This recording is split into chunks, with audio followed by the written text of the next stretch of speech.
Corona vaccine को लेकर जनमानस में तरह तरह की भ्रांतियां व्याप्त है। Sunshine multi speciality hospital Charoda के डायरेक्टर और मेडिसिन विशेषज्ञ डॉक्टर विकास अग्रवाल ने वैक्सीन को लेकर प्रश्नों के सरलता से जवाब दिए हैं।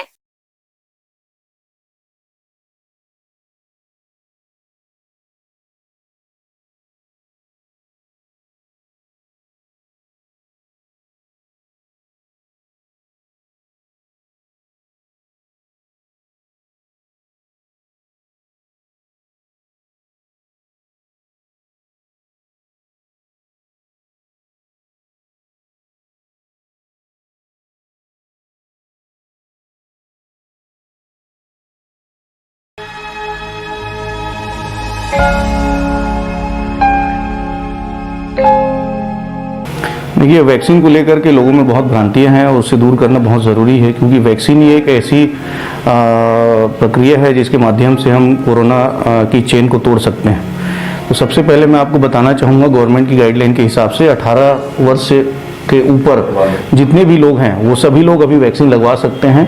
शुरुआत में ये ऐसा था कि सिर्फ 65 प्लस वालों को वैक्सीन लगाना के परमिशन था, लेकिन अभी अब गवर्नमेंट की गाइडलाइन के हिसाब से 18 वर्ष की उम्र या उससे अधिक के कोई भी व्यक्ति टीकाकरण करा सकता है। वैक्सीन कौन नहीं लगा सकता, उसके बारे में बस यही है कि अगर कोई क्रिटिकली इल है, जिसको सीरियस कोई बीमारी है और हॉस्पिटलाइज है, एडमिटेड है, तो ऐसे व्यक्ति को वैक्सीन नहीं लगवाना चाहिए। या उसे तेज बुखार है या कोई ऐसी बीमारी है जैसे डायरिया है, लूज मोशंस हो रहे हैं और कोई तकलीफ है, जब तक वो ठीक नहीं हो जाता, बीमार है, तब तक वो वैक्सीन नहीं लगवा सकता। ठीक होने के बाद, स्वस्थ होने के बाद वैक्सीन वो लगवा सकते हैं। वैक्सीन ये कोई स्पेसिफिक ऐसा कोई मेजर साइड इफेक्ट नहीं है, कोई जानलेवा साइड इफेक्ट मेडिसिन के नहीं है। वैक्सीन के साइड इफेक्ट में सिर्फ यही है कि आपको हो सकता है हल्की फुल्का बुखार आए, वैक्सीन लगवाएं उस दिन या उसके अगले 24 घंटे तक आपको बुखार आने की संभावना है, या बदन में दर्द, सिर दर्द, हेडेक, चक्कर, ये सब की संभावना रहती है। तो उसके लिए आप सिंपल पैरासीटामोल के टैबलेट ले सकते हैं, जिससे कि आपका जो भी बुखार है, सर दर्द है, बदन दर्द है, वो ठीक हो जाता है। या फिर अगर आप एलर्जिक हैं और आपको किसी चीज़ से एलर्जी है, तो उसमें बस आपको ये ध्यान रखना है कि वैक्सीन लगवाने के बाद कुछ देर ऑब्जर्वेशन में रखना है। और अगर आपको कोई भी एलर्जी से संबंधित कोई सिम्टम्स आते हैं, खुजली हो रहा है या फिर रैशेज आ रहे हैं, तो तुरंत अपने डॉक्टर से संपर्क करना है। देखिए, दोनों डोज के बीच में गैप का ऐसा है कि अलग अलग वैक्सीन का अलग अलग है। जैसे कोवैक्सीन है, कोवैक्सीन में फर्स्ट डोज और सेकेंड डोज के बीच का जो गैप है 4 से 6 वीक का रिकमेंडेशन है गवर्नमेंट की तरफ से।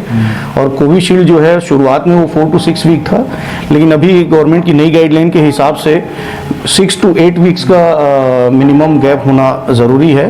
और इसका पीछे रीज़न ये दिया गया है कि गैप थोड़ा बढ़ाने से एंटीबॉडी बढ़ने की प्रक्रिया जो है और तेज़ हो जाती है, और ज़्यादा मात्रा में एंटीबॉडीज बनती है तो वैक्सीन ज़्यादा इफेक्टिव होता है। और स्पुतनिक जो वैक्सीन है, जो अभी फिलहाल अवेलेबल नहीं है, लेकिन उसके बारे में कहा जा रहा है कि 21 डेज का गैप होना ज़रूरी है 2 डोज के बीच में।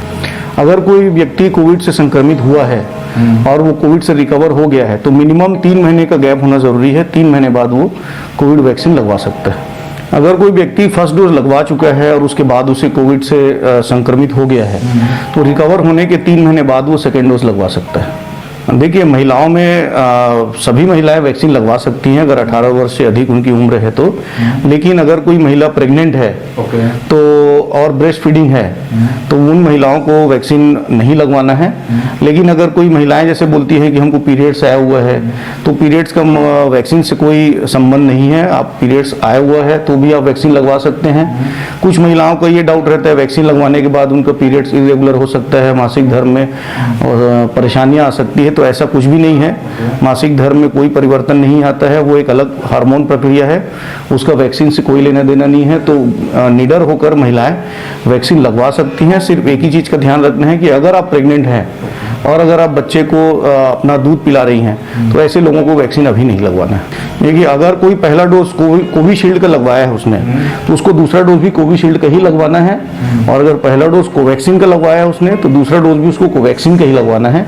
आप मेडिसिन चेंज नहीं कर सकते, आपको दोनों डोज एक ही कंपनी का ही लगवाना है। बिल्कुल, अगर वैक्सीन आपने लगवा भी लिया है, भले ही दोनों डोज भी लगवा लिया, तो भी आपको कोविड एप्रोप्रिएट बिहेवियर का पालन करना ही है। वैक्सीन लगवाने के बाद भी आपको मास्क लगाना है, सैनिटाइजर यूज करना है, फिजिकल डिस्टेंस मेंटेन करके रखना है।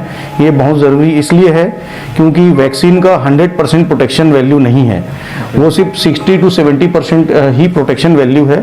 तो 20 से 30% संभावना है कि आप वैक्सीन लगवाने के बाद भी आपको कोविड हो सकता है। इसलिए हम चाहते हैं, और गवर्नमेंट की भी गाइडलाइन है कि वैक्सीन लगवाने के बाद भी आपको मास्क कंटिन्यू लगा करके रखना है अगर आप भीड़ वाले जगह पे जाते हैं, बाहर निकलते हैं, और सैनिटाइजेशन और फिजिकल डिस्टेंस का पालन करना है। हाँ, कुछ लोगों को कोविड वैक्सीन के दोनों डोज लगवाने के बाद भी कोरोना से संक्रमित हुए हैं, और कुछ लोगों की सीरियस भी हुई है और कुछ लोगों की मौत भी हुई है। जैसे कि इसमें एक डॉक्टर के अग्रवाल हैं, जो बहुत ही एक सम्मानजनक पद्मश्री अवार्डी पूर्व IMA प्रेसिडेंट रहे हैं दिल्ली के, और हार्ट केयर फाउंडेशन के प्रेसिडेंट थे। अभी हाल फिलहाल में ही उनकी कोविड से मृत्यु हुई है, और उन्होंने भी दोनों डोज लगवाया था। तो मैं ये कहना चाहूँगा कि ऐसा नहीं है कि आपने वैक्सीन लगवा लिया तो आप 100% प्रोटेक्टेड हो गए हैं और आपको कोविड नहीं हो सकता है। लेकिन इसका मतलब ये भी नहीं है कि वैक्सीन लगवाने के बाद भी तो कोविड हो रहा है, मौत हो रही है, तो हम वैक्सीन ना लगवाएं। ये उसी प्रकार है जैसे कि हम बाकी हेल्थ प्रोटेक्शन हम लेते हैं, जैसे कि आपको सिगरेट नहीं पीना है, शराब नहीं पीना है, आपको हार्ट अटैक आने की संभावना है, आपको डायबिटीज़ होने का रिस्क है। तो कई लोग जो सिगरेट नहीं पीते हैं, शराब नहीं पीते हैं, हर प्रकार से अपने हेल्थ का ख्याल रखते हैं, उनको भी हार्ट अटैक आता है, उनकी भी मौत होती है, या हार्ट अटैक आने के बाद एंजियोप्लास्टी कराना है, बाईपास सर्जरी कराना है, उसके बावजूद भी कई लोगों की मौत हो जाती है। तो कोई भी प्रकार का ट्रीटमेंट हो, चाहे हार्ट का ट्रीटमेंट हो, चाहे ब्रेन का पैरालिसिस का ट्रीटमेंट हो, या कोई भी वैक्सीन हो, किसी भी चीज का 100% रिजल्ट नहीं होता है।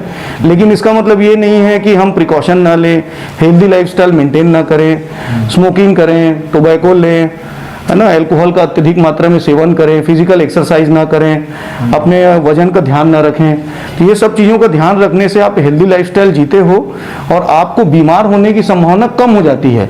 इसका मतलब ये नहीं है कि आप अगर हेल्दी लाइफस्टाइल जी रहे हैं तो आप अमर तो हो नहीं गए। हर इंसान को एक न एक दिन जाना है इस दुनिया से। तो लेकिन अगर हम हेल्दी लाइफस्टाइल जीते हैं तो हमारे हेल्दी रहने की संभावना, बीमार ना पड़ने की संभावना कई गुना अधिक होती है। इसलिए मेरा सभी से यही गुजारिश है कि वैक्सीन से डरने की जरूरत नहीं है।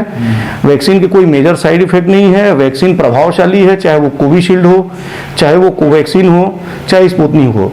सारे वैक्सीन प्रभावशाली वैक्सीन है। आपको वैक्सीन सेंटर में जो भी वैक्सीन अवेलेबल है, आपको जो वैक्सीन सरकार की तरफ से प्रोवाइड मुहैया किया जा रहा है, उस वैक्सीन को जल्द से जल्द लगवाएं ताकि हम इस कोरोना को के जंग को जीत सकें।